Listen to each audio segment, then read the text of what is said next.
All right, sit tight for this one. This video is a little choppy. I'm gonna apologize for that early. Basically the way that worked was I came out and shot a bunch of different little sessions over the course of the last 2 months.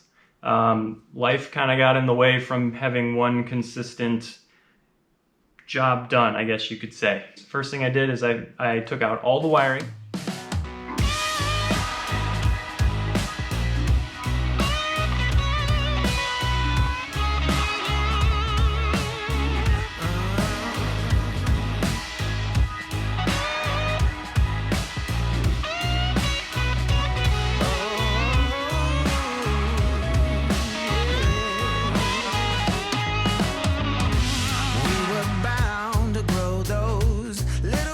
Second thing I did is I snuck the PCM wiring through the firewall and got all of that plugged in and attached to the engine.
Okay, so we got our spaghetti strung through there, and when we get to here, obviously there's a lot of slack still. Now you can manipulate that as much more as you need or less that you need, but it gives us a lot of room to be able to give us some options in regards to where we want to mount this.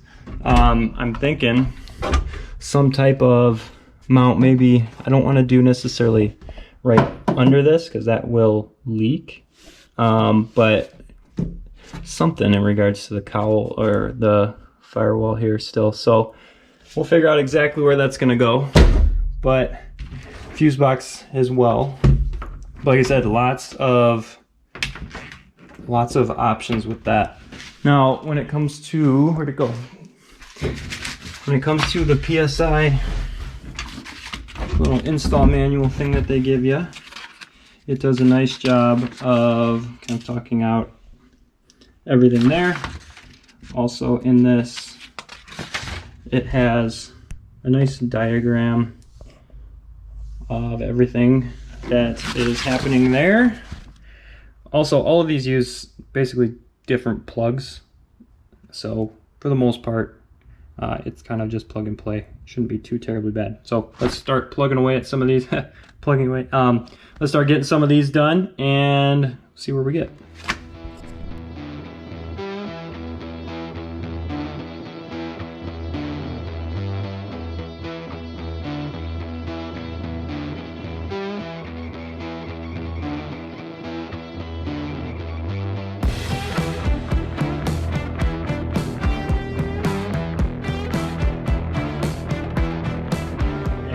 Couple little things here and there that still need to get buttoned up with that, but overall got that cleaned up and it's looking good. After that, what I did was I needed a place to mount the PCM, the actual computer, and there really wasn't a good spot to do that. There's not a lot of real estate under there, so I thought the glove box would be a good area to do that. Now the glove box from the factory is just this really thick cardboard.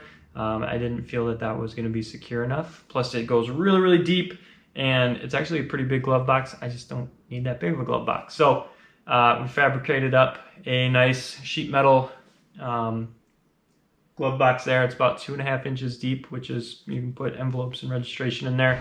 All right, what I need to do next is I need somewhere to mount the PCM here, as well as this fuse box.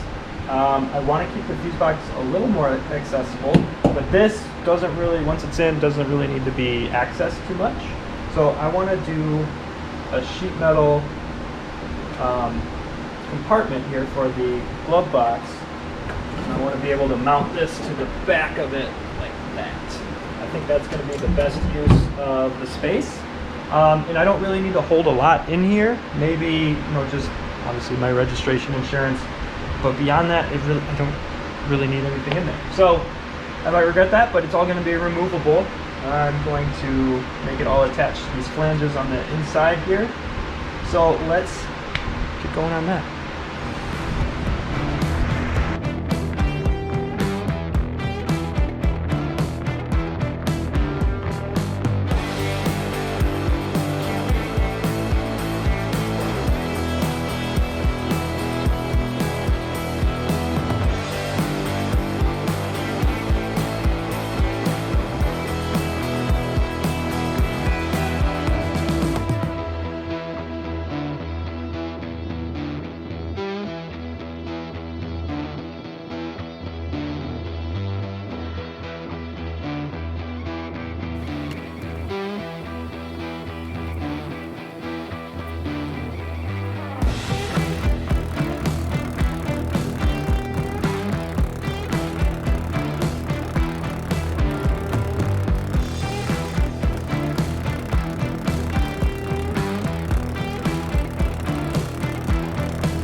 In the process of that, sliced my finger.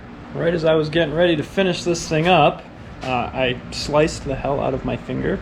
It kind of looks like a crime scene here, especially as I was leaving the shop, running out of the shop. 9 stitches later, here we are. So actually taking it apart, getting ready to clean it up, prime it, and paint it. yeah, so 9 stitches. Currently the stitches are out. I'm starting to feel a little bit better. I'm still getting a lot of nerve pain, not just in this finger, but also in my ring finger and into my forearm, especially when I fully extend and then extend my arm. So that's not awesome, but it's coming around and feeling better. Overall, I've been able to work for the most part.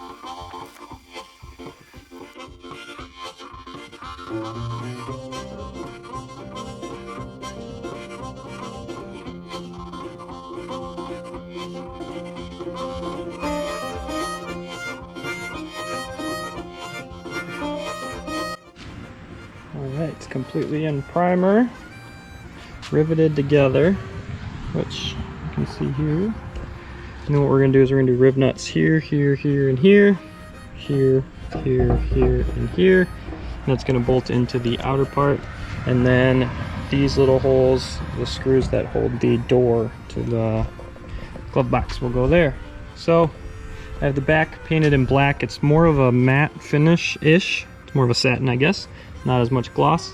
We're going to put a decal on there as a stencil so that this will be showing through for the logo that I'm going to put in there. And then the rest will all be gloss black. And then we'll get it cleared.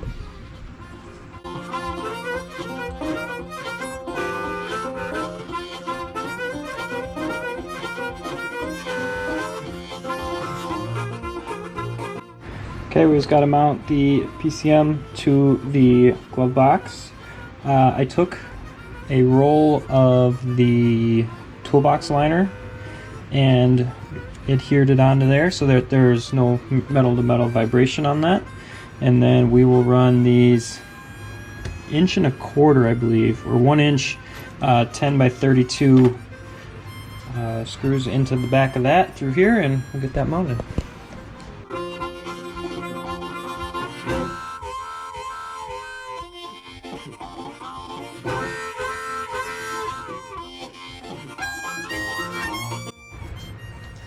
That's how that mounts to the back of that. So let's get this in place.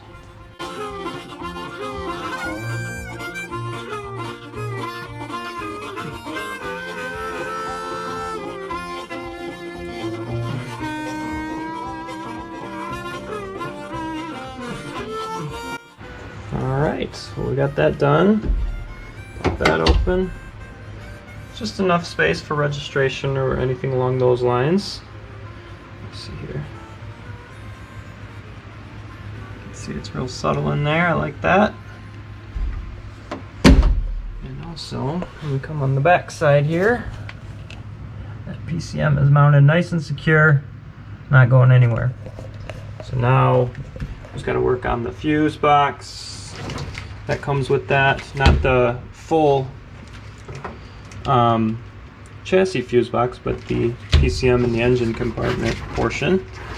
Our OBD2, which is going to be super important based on how we're running our gauges, and then getting that up out of the way of the gas pedal here. But little by little, here we are. That's pretty much where we're at from there. Yeah, life got in the way in this one. Putting our house up for sale and getting that sold. My oldest stepdaughter graduated from high school, so we had that. And then, yeah, the injury. The injury was a big one.